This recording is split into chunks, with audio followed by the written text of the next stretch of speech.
ભચાઉ શહેરમાં પોલીસ તંત્ર દ્વારા રાત્રિ વાહન ચકાસણીનું સઘન અભિયાન હાથ ધરાયું. મુખ્ય ચોક પર નાકાબંધી કરી વાહનોની તપાસ કરાઈ. કચ્છ જિલ્લાના ભચાઉ શહેરમાં માર્ગ અકસ્માતો નિવારવા અને વાહન વ્યવહારના નિયમોનું ચુસ્તપણે પાલન કરાવવાના ઉદ્દેશ્યથી સુરક્ષા દળો દ્વારા વિશેષ રાત્રિ તપાસ અભિયાન હાથ ધરવામાં આવ્યું હતું.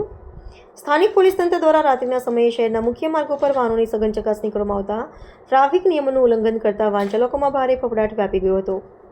આ રાત્રિ અભિયાન અંતર્ગત પોલીસ દ્વારા શહેરના વ્યસ્ત ગણાતા સીમા શુલ્ક 4 રસ્તા તેમજ વીર સાવરકર ચોક ખાતે વિશેષ નાકાબંધી ગોઠવીને તપાસ હાથ ધરવામાં આવી હતી. આ ઝુંબેશ દરમિયાન માર્ગો પર અત્યંત ભયજનક ગતિએ અને બેફામ રીતે દ્વિચક્રીય વાહનો હંકારતા તત્વો સામે આકરી કાર્યવાહી કરવામાં આવી હતી. આ સઘન વાહન ચકાસણી દરમિયાન માર્ગ સલામતીના વિવિધ નિયમોનો ભંગ કરનારા અનેક વાહન ચાલકો પાસેથી સ્થળ પર જ આર્થિક દંડ વસૂલ કરવામાં આવ્યો હતો. સ્થાનિક વહીવટીતંત્ર દ્વારા સ્પષ્ટ ચેતવણી આપવામાં આવી છે કે માર્ગ અકસ્માતો ઘટાડવા અને નાગરિકોની સલામતી સુનિશ્ચિત કરવા માટે આગામી સમયમાં પણ આવા તપાસ અભિયાનો અવિરતપણે ચાલુ રાખવામાં આવશે.